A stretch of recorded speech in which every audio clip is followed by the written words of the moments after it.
natural law is God's law. It alone ensures the happiness of human beings. It shows them what they should do or should not do, and that they only suffer when they deviate from it. So, based on this answer, it's pretty simple, really. Like, that's how we get to happiness. That's how we achieve happiness, is if we follow God's law. And the only way we're going to suffer is if we deviate from that. So it seems pretty simple because we don't want to suffer. So it'd be pretty simple that we want to follow this natural law, God's law. But in practice, it becomes much more difficult to actually go through and constantly follow God's law when we're facing all the obstacles that we face during our lives. So then in the book, it sections off and gives us some characteristics of divine law. So I picked out a few of them for us to talk about. So divine law is eternal and unalterable. So just like God is eternal, and we know that God doesn't make mistakes, so God's law is also unalterable. It's not going to be changed because they're perfect the way they are. Which goes into the next one, that God's laws are perfect. So unlike human laws are imperfect and we constantly have to change them and update them to accompany the coming times and the new things that are happening, God's laws are perfect. So they're set in stone and don't need to be changed at all.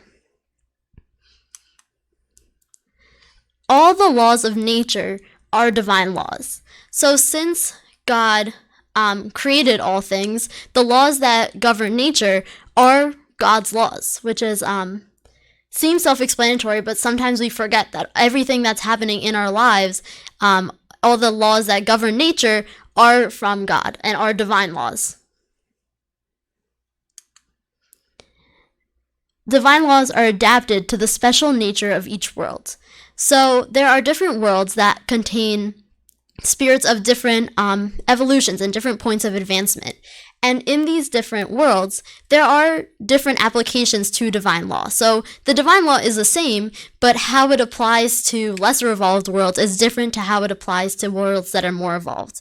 But they're still set in stone and unalterable, but it just depends. Like, lesser evolved worlds are going to need more basic rules that are easy to follow. And as the world gets more advanced, there's going to be as the worlds get more advanced, they're more refined and more detailed oriented in their in how they're looking at divine law. One of the most important things in this section is, to me at least, is that God's law is written in the conscious. So God's law is with each and every one of us. All of us have a conscience, so all of us have God's law written with us. And so we all have it with us, but the problem is how we choose to use it, or how we open up and accept God's law, because oftentimes we just push that thought to the side and we don't think about it, but it's there with us and we just have to be open to using it and putting it into our daily lives. Jesus is the purest expression of divine law.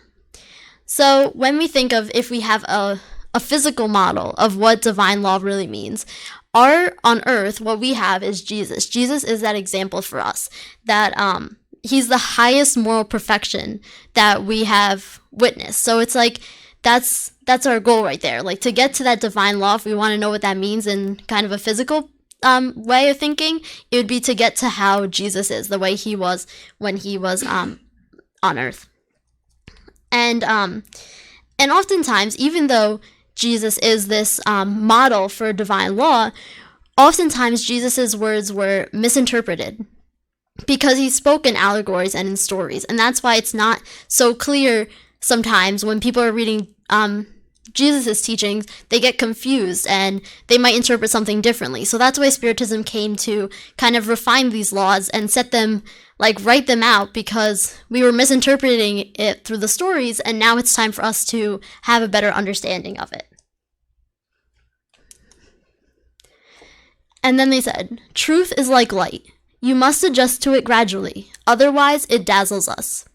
So also, they didn't just reveal all of this to us right at the beginning, all these teachings that we have now, because if we were less evolved than we are now, we wouldn't be able to understand it. And like they're saying, if the light just comes, it's just going to dazzle us, and we're not going to be able to interpret any of it or receive any of it. So we have to adjust to it gradually. So that's why we had people who came to set the way before Jesus to prepare us for the teachings that Jesus was going to bring. And then we had Jesus come and give us teachings in a simpler way. And now that we've evolved a little bit more, we can understand a more scientific and set in stone way of thinking that doesn't have any stories, but they're kind of telling us the facts. And still, there's still more that we need to improve so that we can learn even more that we still can't understand because we aren't at that point of evolution. So that's why Jesus told us everything, but in a simpler way, because we weren't ready for that. If he came and just told us all this, it would have dazzled us. So then to make natural law easier to understand, as we were talking about how Spiritism is trying to make it easier to understand for people since we got so confused with Jesus' teachings and stories, they split up the natural law, divine law, into 10 little sub-laws.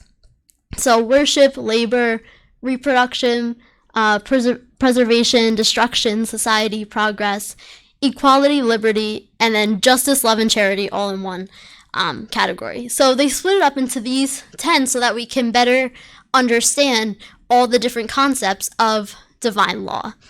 But one thing that we can use to sum up all of divine law is to love our neighbors as ourselves. Because if we're able to love everyone as we love ourselves and want everything for everyone that we want for ourselves, then all of those other things will fall into place. All of those things come from if we're able to love one another, then all those other little laws will be also taken care of. And that's why the most important of these divisions is the last law of justice, love, and charity, because that goes into where you love your neighbors as yourself. And with that, you'll have the true expression of divine law or natural law. And they also split it up like this so that we have specific directions, because when it's vague, humans tend to misinterpret it and take different paths and makes mistakes. So they're saying, here's a clear-cut way that we can look at it so we can better understand it. So we're going to talk about each one of them briefly, and I only got a few points from each of them, and some of them are very detailed and very long, so it's only a few points, but some of the key points about these laws that if we followed would make our lives so much better. So the first one that they talk about is the law of worship. So they start off, the first question in that section is, what is worship? And oftentimes when we think of worship, we think of prayer or a church or a shrine or something physical and big and grand when we think of the word worship. But what the Spirit's answered is, worship is the elevation of thought towards the Creator. The soul gets closer to God through worship. So they didn't say anything about having some big elaborate form of worship. They're just saying that it's how we get closer to God and how we connect with God closer. So it doesn't have to be a big church or a big shrine or an elaborate prayer or anything like that. It's just how we connect to God.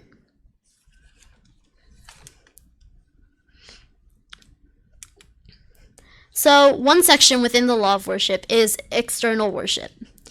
And so the first bullet they said is, true worship exists in the heart. So what that means is, again, it doesn't matter where or how we worship, but that it's from the heart, that it's sincere. And it's okay if we do want to worship in public, if we go to church and worship, if we go to a center and worship, if we pray in public or pray with other people, as long as we have our heart going towards it, as long as we're sincerely worshiping, and it's from the heart and not just to show off to other people. The second point they have here is it's from the heart by doing good and avoiding wrongdoing. So it's also one thing to just be worshiping and to saying things and to admire God and praise God, but we also need to put those words into actions. And we need to start doing those things that we're saying or that we're asking for. If we're asking to get better at something, we have to also put in that effort to work hard and do it. So it's not only about saying it and doing some act of worship, but putting that into our daily lives. The next bullet is the intention determines the worth of the act. So again, even if we do a long, elaborate prayer every night, even if we go to the center all the time, it's not going to matter if our hearts are not in it, if our intents are not good. If we're only going so that people think we're good, doesn't make us good, because God knows our intent. Even if we are fooling everyone else, we're not fooling God. And the last one they said is more power to attract good spirits. So what they were talking about here is that when we're in a group of people who are in the same vibration, in the same thoughts, and thinking the same, like-minded people, all gather together to worship, like in a place like our center, then we have more power to attract good spirits. That doesn't mean individually you can't worship on your own. Of course, that's still good, but when we're all together with those good vibrations and all attuned to the same thing, it makes it where we have a lot more power with that prayer, with that worship.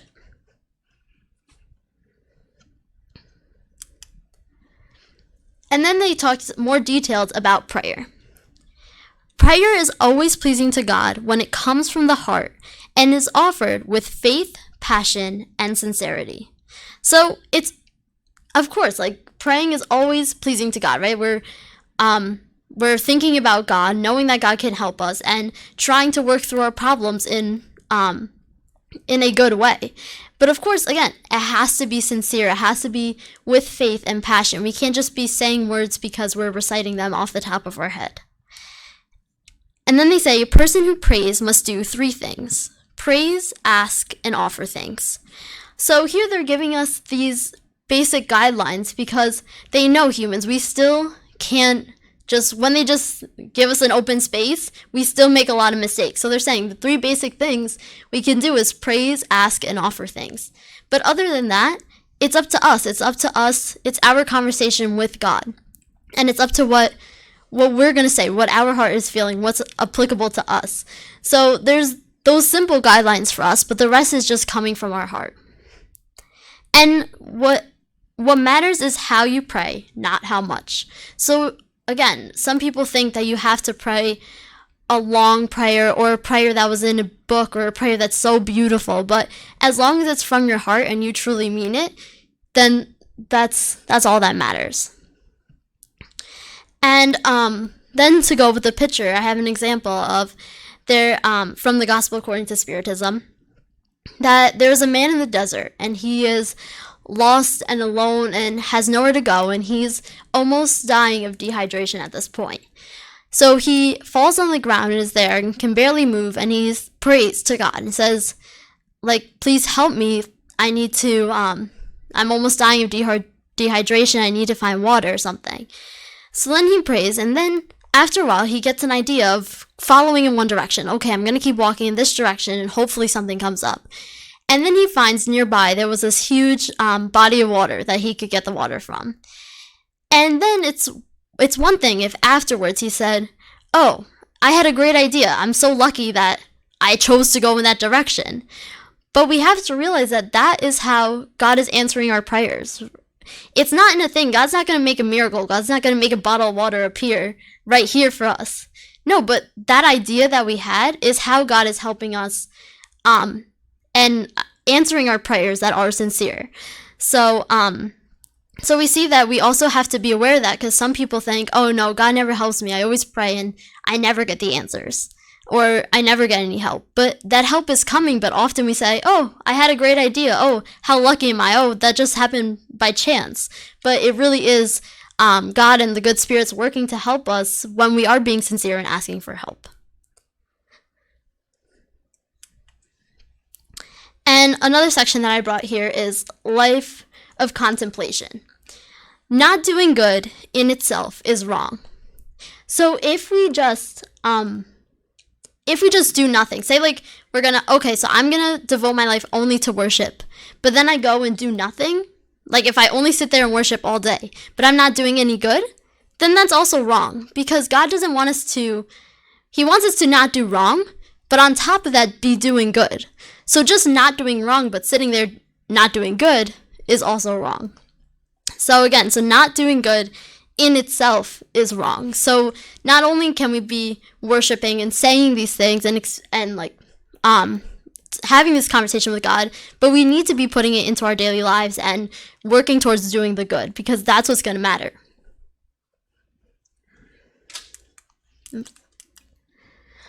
So the next law they talk about is the law of labor. So is the necessity of labor a law of nature? So do we need to work? Is it a necessity?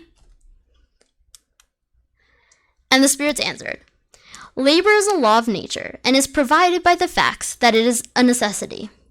Civilizations require humankind to perform a greater amount of labor because it increases the sum of their needs and pleasure.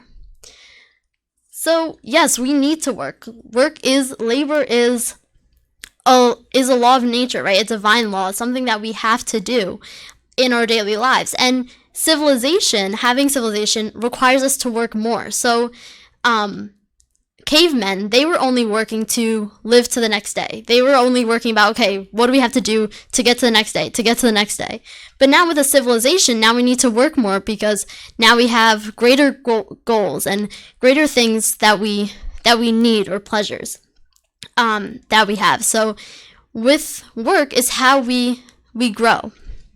And we'll see more of that.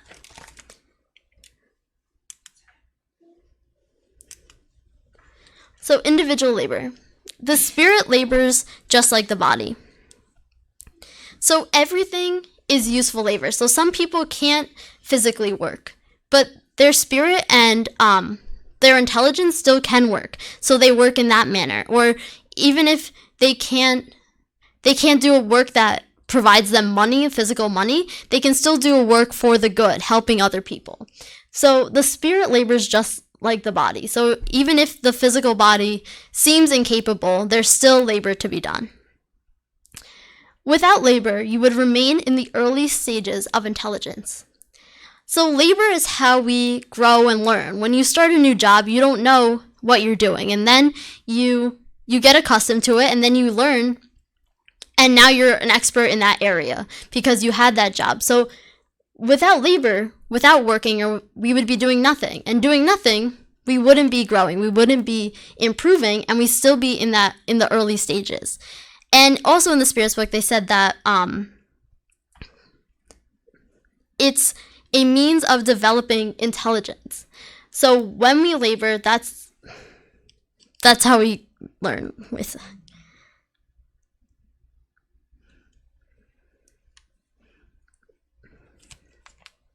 Okay, well, so the nature of labor is always relative to wants. So depending on our wants is how much we're going to labor. Because if we want to get newer clothes, we're going to work harder so we can get more money so we can go get those new clothes. If we want to have a house, if we want to have a car. So depending on our wants is the nature of our labor.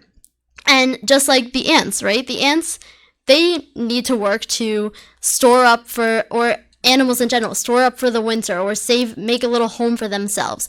So they're working based on their wants, right? They want to eat and they need shelter. And we're going to work depending on our wants and needs. And that is what drives us to keep going and to keep doing new things. But then there are limits to labor. So there are points where our physical body can't take it anymore. And so the first one, rest after labor is a necessity. So yeah, we do have to rest. We can't work 24/7 because we know that even though we have our spirit, we have this material body that can't work 24/7. So we do need to rest after labor. But of course, we need to know when it's time to rest, or if we're just being lazy, right? We can't just say, oh yeah, I need to rest. There comes to a point when we need to rest, but we need to make sure it's at the right point. Labor is limited by strength. So again, some people are stronger, so they're going to do labor, maybe a more intensive labor, while someone who is weaker and maybe they can't use their physical body, they're going to do a different kind of labor, helping others, or some maybe research or something that they can do without having to do much physical things. So we all have labor to do, and it depends on our strength. But doesn't mean that strength or weak, any labor is better than the other. The strong should work for the weak. When the family does not help, society should take its place. This is the law of charity. So, and then we think, okay, there are those who are strong, who are working, their bodies can keep going, but there are some who are weak, who can't work, and we need to also help those people. If they're not able to physically work as we are, working is a blessing for us to work and to improve, right? That's how we're improving our intelligence. So if they're not able to have this opportunity to work, we also need to help those people, because that goes back to that law of charity that we're talking about, that it's the most important of the section of the divine law. And when the family doesn't help, that's when society helps. And we see that in our laws, that we're getting closer to that, because we do have laws, human laws in place to help people who have disabilities or people who can't work. So when the family doesn't help, then society also helps those people.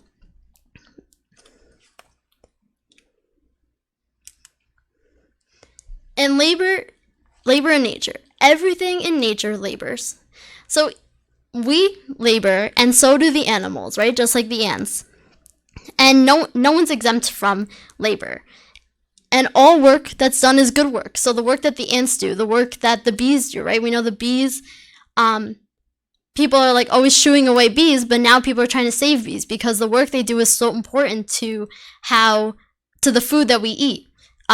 And everything that we have around us. And without bees, there's going to be a big problem with pollination and farming. So even the labor that the bees do is so important to how our lives, to how we live our lives. So everything in nature labors, and each labor is important. Just like in a society, we can't have a society of only doctors and no one's a driver, or no one works at the supermarket, or no one works at the gas station, right? We need someone working everywhere.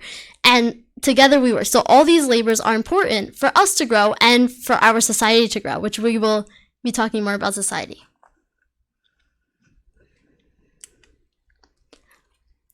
The third one they mention is the law of reproduction. So is reproduction of living beings a natural law? And as we can see, especially from the picture, of course, right? The physical world would die without reproduction. If we didn't have reproduction, then everything would just become extinct and there would be nothing left, especially us. So yeah, reproduction is an important part of nature and how of divine law.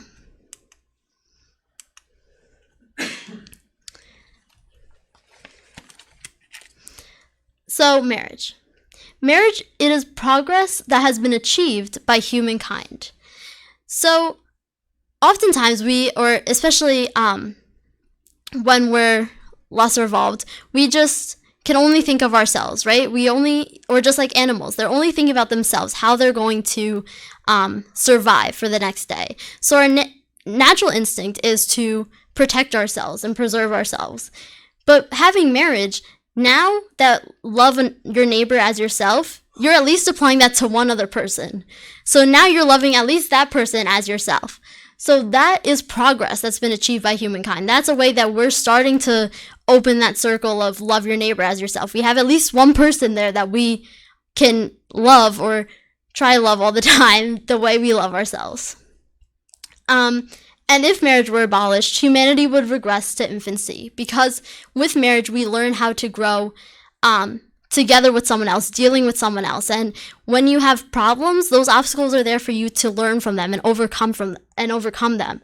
So if we didn't have marriage, we would go back. And the same thing if we didn't have work. If we didn't have marriage, we would be at the early stages of intelligence, of infancy, because we wouldn't be learning.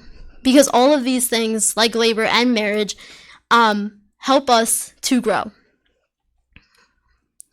And they even said here that if marriage were abolished, we would be to the level of wild animals and savages, because even some animals have partners that they stay with for life, like wolves and other animals. So they have lifelong mates. So even some animals have mates that are with them for their whole lives. So not having that would be a big regression.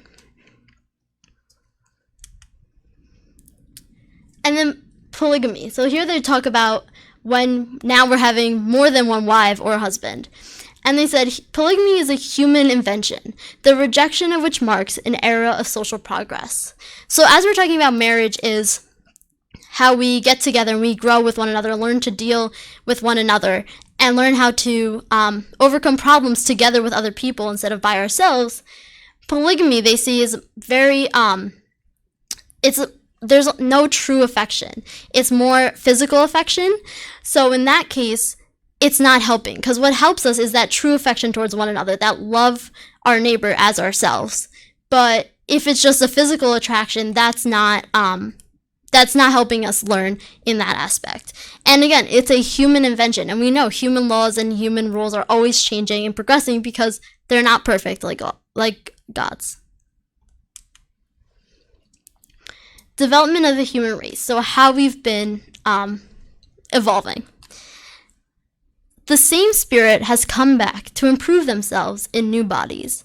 So what they were talking about here is how we see civilizations that are disappearing, or groups of people that disappearing or have disappeared in the past.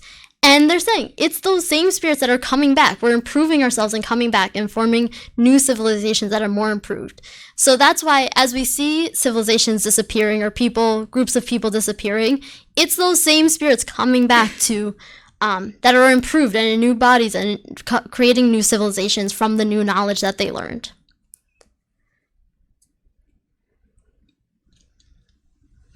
And all beings must contribute to help general progress move forward in every way. So we are all helping the earth improve, right? If we don't improve, then the earth won't improve. So all of us are working to improve ourselves, and when we all improve, our society improves, and that's when we get these new, more advanced societies, and these less advanced societies disappear. And we're all helping it to move forward in every way, right? We want all aspects of society to move forward, even like our physical society has changed so much, how houses have evolved over time has changed so much. So everything in our society we are working towards to improve Earth and to get it more evolved. And an example I have here is that in 1950 the population was 2.5 billion. In 2000, 50 years later, it's 6 billion. Then in 2014, it was 7 billion. And now in 2019, it's 7.7 billion. And so we see this population keeps increasing. And people wonder, okay, if the population keeps increasing and increasing, how are we going to fit all these people? Well, of course, God's laws are perfect, right? If he's allowing all these people to fit here, there's a reason for it. And it's because we are getting to be able to live with one another more closely. We're learning how to interact with people and live with people all the time and having constant social interaction. Even if it's harder for us, we're learning from that social interaction and we're able to live together more. So now there's bigger groups of people, while in the past there was like tribes that were only family lines because they didn't live with huge amounts of people. But now we can fit more people because we're living better together. And of course, we still have a long way to go in the way we live better together, so we're not at the end yet. The law of preservation. Is the instinct of self-preservation a law of nature? So the instinct to preserve ourselves and the desire to live. And the Spirit said, of course, regardless of intelligence, it is given to all living creatures. In some, it is purely mechanical, while in others, it is associated with reason. So we know that we have those mechanical those mechanical senses to stay alive, like building a house, building a shelter, like this, like a bird, like an animal. Those mechanical senses, okay, we need to have a shelter so when it rains, we're covered, or we need to go find food, or like animals that stock up for the winter. We need to do that because or else when the winter comes, we're not going to have. So we have this this mechanical, like that instinct to just have food and shelter and those kind of things, like an animal. But we also use our intelligence to understand, oh, okay, I want to evolve, I want to improve myself, so I want to live so I can use this life to the fullest and learn as much as I can.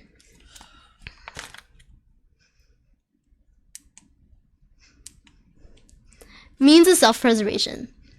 God always provides us the means to live. So there's always what we need to live. It might not be our wants, but our needs are there for us. And when people don't have the means to live, it's because they didn't understand something correctly. They didn't follow that sign, that thought that they had to guide them somewhere. So, but God always provides us the means to live. Everything that we need to live is there for us to preserve ourselves, because preservation is a law of God. Nature is not careless, but humans do not know how to control their use of her bounty. So nature has everything for us, right? God created nature, created all living things, and nature has all we need. But we get careless and we start taking advantage of all these things. Like we know how many animals have gone extinct because humans start overusing these animals to make clothes or something of that sort, or just like when people just kill animals for the fun of it. So we know that humans just take advantage of what nature is giving us. So we have everything that's necessary, but humans are the ones that are that don't know how to control it, don't know how to control what they need versus what they want. So the fruits of the earth. Anything that human beings enjoy in their physical lives are fruits of the earth. So it doesn't mean the physical fruits and vegetables, but everything that we take from nature, the trees that we use to make paper, anything at all that we use are the fruits of the earth that we are using to help our lives. And God made material things attractive to motivate human beings and to test them. So when there are those things that are attractive, oh, I want that shiny new car, I want this new thing. Yeah, they're there, and God allows them to be there because those things motivate us to work harder. If we want to get that new car or whatever it is, we are motivated to work harder to get those things. But at the same time, it's also a test of, do you understand what you need versus what you want? What is a necessity and what is just an extra thing that you don't need? But and a lot of times people get mixed up in this and they get greedy and selfish and they want everything. So that's why material things being attractive become a test to us that often we fail. And then the necessary and superfluous things. Wise men and women know by intuition. Many others learn through experience. So wise people, they know, okay, I need this and I want that extra. Maybe I shouldn't have that extra. Just like if you're eating cake, right? Someone that knows, it says, okay, I should have a little piece and that's it. Maybe a kid that comes that doesn't know says, I want to eat the whole cake. They eat the whole cake and then they're going to learn from the experience, right? They're going to have a stomachache. They're going to throw up. They're going to feel so sick after that they're going to learn, okay, maybe I shouldn't have the whole cake. Maybe I should only eat a piece. And that's exactly how we go through life with necessary things, but it's not as simple as the cake might be. So when we know, we know, okay, I just want that. That's not necessary versus our necessities. But others, we have to go through the experience of getting those things or not getting those things or losing those things so that we can learn, okay, that wasn't necessary. That, maybe I don't need those things, and maybe they won't positively impact my life. And also, humans have a tendency to make wants that are not real needs. So we think, oh, I need this, But in reality, that's just a want, right? Because what we need, God has given us in nature. But then there's extra stuff that we invent that we need, but they're actually just wants.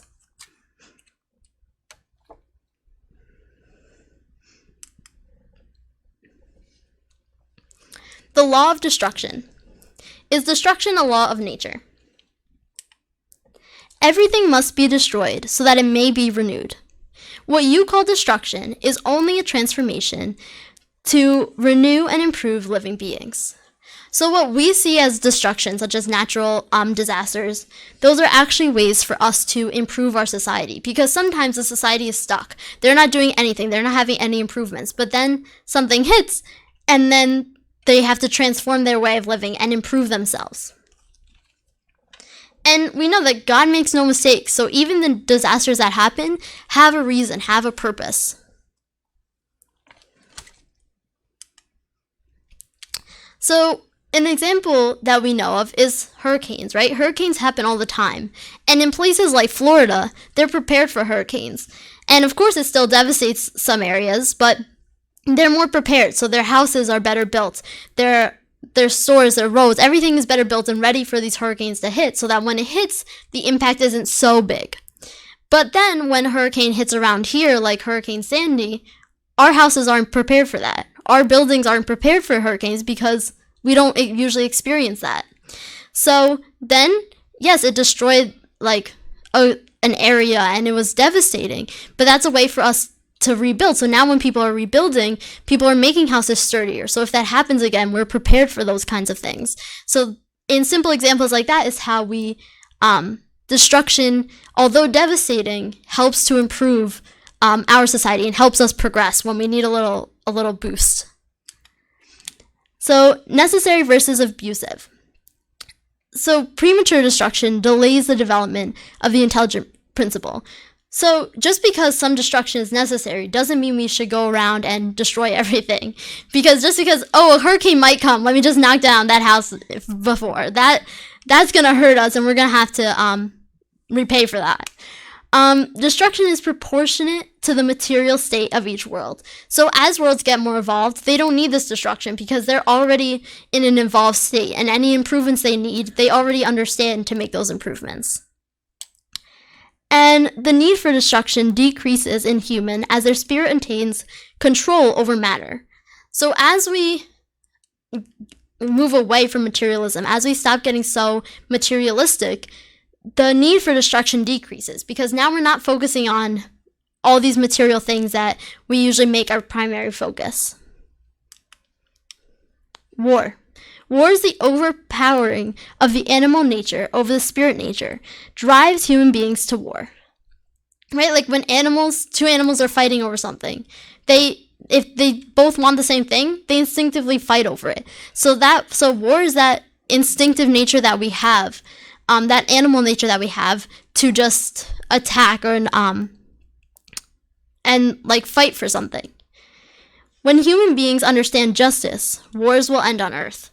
When we're thinking more again about loving one another and true justice, true equality, then wars will end because we won't need to fight over things. We'll be able to understand how to work together.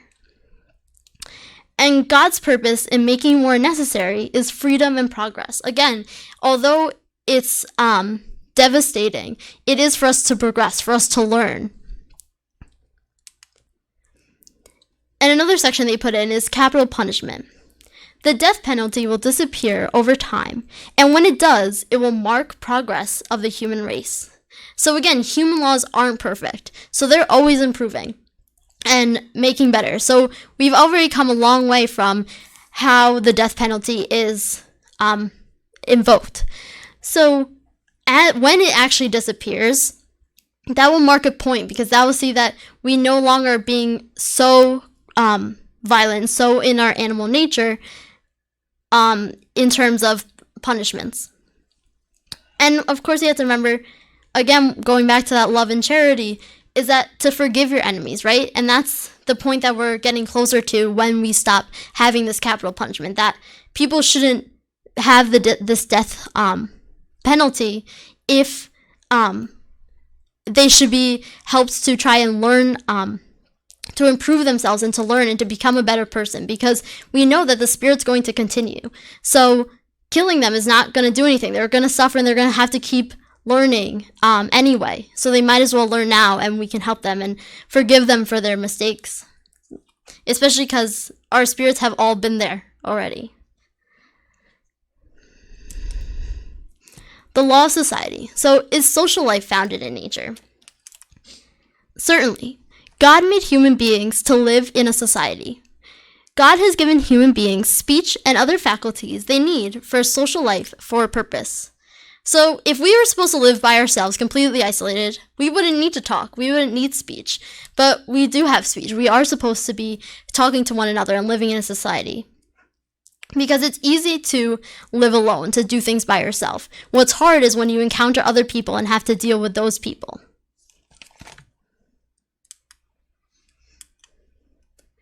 Necessity of social life. Absolute isolation conflicts with the law of nature. So again, being completely isolated conflicts with nature, right? We shouldn't be isolated. Nature wants us, God wants us to be social and be with one another. Humans must progress. They cannot do it alone because they do not possess all the faculties and need contact with other humans. So we won't learn anything if we don't have that teacher to teach us something. We might learn some things through our mistakes, but we need others to learn from their experiences and what they've gone through, what they know. And we need, just like we were talking about before with the society, we can't have only doctors or only teachers or only supermarket workers. We can't have only supermarkets and nothing else. So we need everyone to work together and learning from one another. Life of isolation. God is not happy with lives that are doomed to not being useful to anyone. So the best of all atonements is to do more good than evil. And as we see, this goes back to what we were previously talking about. So these subcategories of the divine law do all come back together, right? They're all saying the same thing. And really it comes back to that love one another as ourselves, is we need to be doing more good than evil. We need to be improving ourselves, not just standing still. Family ties. Societal ties are necessary for progress, and family ties strengthen social bonds. So even if someone doesn't want to be out in society and deal with those people, they can't stand it, well, they have a family, and that family you're kind of forced to deal with, right? You're forced to learn how to live with those people very closely. So even if someone is not really good at like being out in society, they have that smaller society that they have to learn to deal with. And the other thing we can say is that with the life of isolation, another point is that there are people who can live their lives isolated but go out and do good instead, like Mother Teresa, right? Goes out and does good even when we don't have to. But then there's some people like astronauts that might have a mission to be by themselves for a long period of time, for years or something. And in that case, they're doing something to help society. So that isn't isolation by their choice. So that's the difference also of our intent, which goes back to why we're doing things the way we are. Oops. The law of progress. The march of progress. Humans do not have the power to halt progress. So we can't stop progress. So some people like technology. Some people don't want technology. They refuse to accept it. They refuse to stay updated with it. But they can slow it down a little, but it's going to happen, right? Technology has taken over our lives. So progress is going to happen. You can halt it, but you can't stop what's coming. An excess of wickedness is required to show the need for good and the need for reform. And they're saying, so evil is, things that are bad and wicked are necessary, because then we see, okay, that's bad. We want to steer away from that. We want to fix that. We want to improve from that. So although it might seem crazy that we have these bad things, it is all for us to learn. Progress of societal legislation. If laws of nature were properly understood and people were willing to practice them, they would be sufficient. So if we understood the natural laws right here, the divine laws, that would be enough. But we don't understand it, and that's why we have extra human laws that are there. And human laws will become more stable as they approach true justice. So human laws have been improving, and they will continue to improve until one day they get to the divine laws. Influence of Spiritism on progress. Spiritism can contribute to progress by destroying materialism. Spirits have taught many things that human beings have not understood or that they distorted, but that they are now capable of understanding. So Spiritism has come to clarify these things that we're having mistakes on, that we're getting stuck on, so that we can improve and we can continue to improve. And so when we're stuck, Spiritism is there to say, okay, this is how you can get through that problem.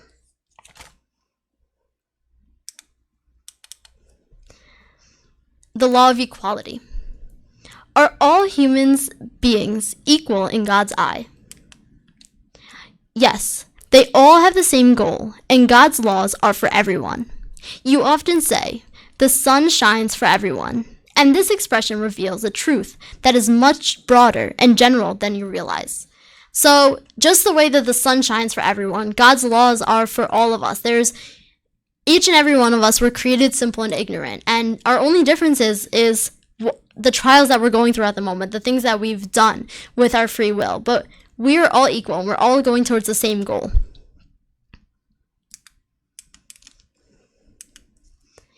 Inequality of aptitudes. God has created all spirits equal, but some have lived longer, consequently acquired more or fewer aptitudes. So, just like Jesus, at that time Jesus came and he was so much more evolved than all of us, still is more evolved. And that's because he had his time to learn and improve and go through all those things to get to that state of perfection.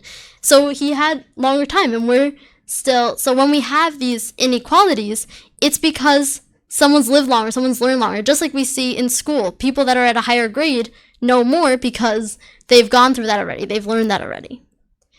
And spirits who have progressed cannot regress. So once we learn it, it's ours. Trials of wealth and poverty. They are equally dangerous. Poverty inspires complaints against providence, while wealth stimulates all kinds of excess. Spirits themselves select their trials. So when people think that wealth and poverty, people with wealth, you see them sometimes and they're so miserable. Or people in poverty are so in despair. What am I going to do? I have nothing. Both trials are very big and are very difficult to go through. And that doesn't make one any better than the other. We all have to go through them. And another thing to remember is that we select our trials. When we're in the spirit world, we say, I'm going to improve this in myself. So we select it. So when we're going through a challenge, that's something that we selected for ourselves to go through. So both wealth and poverty are challenges that we have to face, and we are equal. That was our choice of what we were going to go through. Equal rights for men and women. God has given strength to some to protect the weak, but not to reduce them to slavery and suppression. So physically, men are stronger, right, than women, and that has been why women have been oppressed, or even groups that are stronger than other groups get oppressed because they're weaker. But men and people were not created stronger than others to suppress them. They were created stronger to help those who are weak. And do unto others what you would want others to do to you. So it doesn't matter, men, women, we're all equals, and we want to do what we want to others, do to others what we want to us, to be done to us, no matter what we are, especially because we know we have, we reincarnate, and right now we might be a woman, but then we'll be a man, or we'll be a woman again, or so we go through all of this, so that doesn't matter. That's just our physical body. And this example here is really important to show that in the first picture, they each have one box, and they're trying to watch this game over here. this one is not equality, because just because they all have the same box doesn't mean that they can all see the game. What's equality is for the tallest one to not have a box, the medium one to have one box, and the shortest one to have two boxes. So it doesn't mean we all need to have the same thing.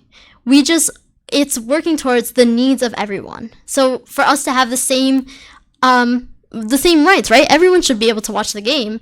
So it's not about how many boxes we have, that we all have the same box, but that everyone can see the game. So that's where we also get confused with equality.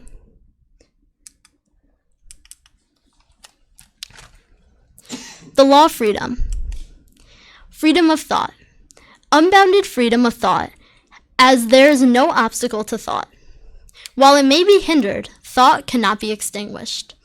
And here I put a picture of Stephen Hawking, who got gradually paralyzed over decades. But he was an English theoretical physicist, a cosmologist,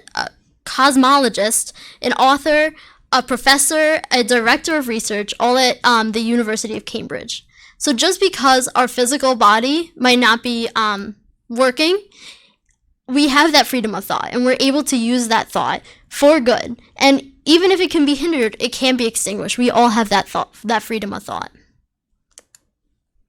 Free will. Without free will, there would be nothing more. They would be nothing more than machines, and they meaning us. The spirits are telling this to us. So we have that free will, that freedom of thought to think whatever we want to think, because or else we would be doing everything that we have to do, because we wouldn't have freedom of thought. We wouldn't have this free will. And natural freedom. An individual never enjoys absolute freedom because all of you need one another, from the most powerful to the most impoverished. So we can never have absolute freedom, right? Absolute freedom would be us completely by ourselves, but we know we need one another. So there's always going to be things that we're not absolutely free because we need to respect the rights of others. Just like if everyone was by themselves, you wouldn't have to wear clothes. But we're with one another, so you respect that we're with other people, so you wear clothes. So you can never have that absolute freedom when we're in a society together. But that doesn't mean we even want that absolute freedom, because we know that we work together and improve ourselves when we are together.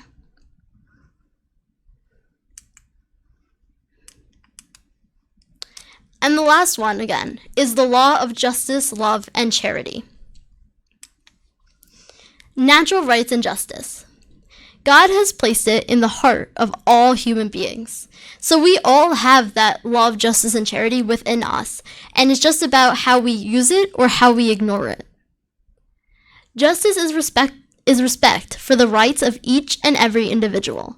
Again, it doesn't matter who's weak, who's strong, who's a man, who's a woman, whatever it is, justice is respect for all. If you're only giving justice to a certain group of people, then that's not justice. And again, it's for the rights of each and every individual, like the little benches. It's not about everyone having the same bench, the same amount, but everyone being able to see the game, having the right to see the game. Natural rights are the same for everyone, from the smallest to the greatest. So these rights are the same. We all have the same rights as individuals, no matter where we are in our lives. Charity and loving your neighbor. Charity is the benevolence for everyone, indulgence towards the imperfections of others, and forgiveness of offenses. So, again, everyone. The key word is everyone, and we have to be, we have to have this charity and love for all, and forgive the offenses of all. And that's where it gets hard. That's where we see marriage is our first step, right, to that, or being in a family is our first step to that, because we have those few people that we're trying to love as ourselves.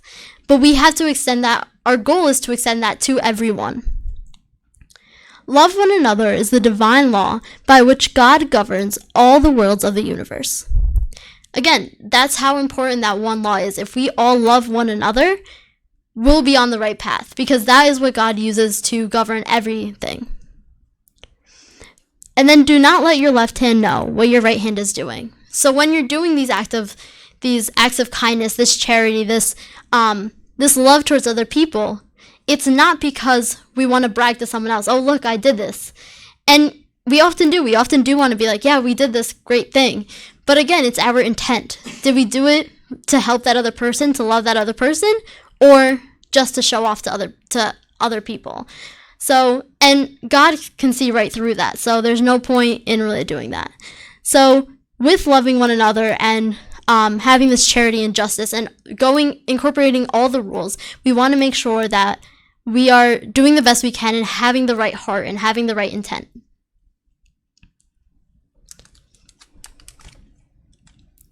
Taking positive steps.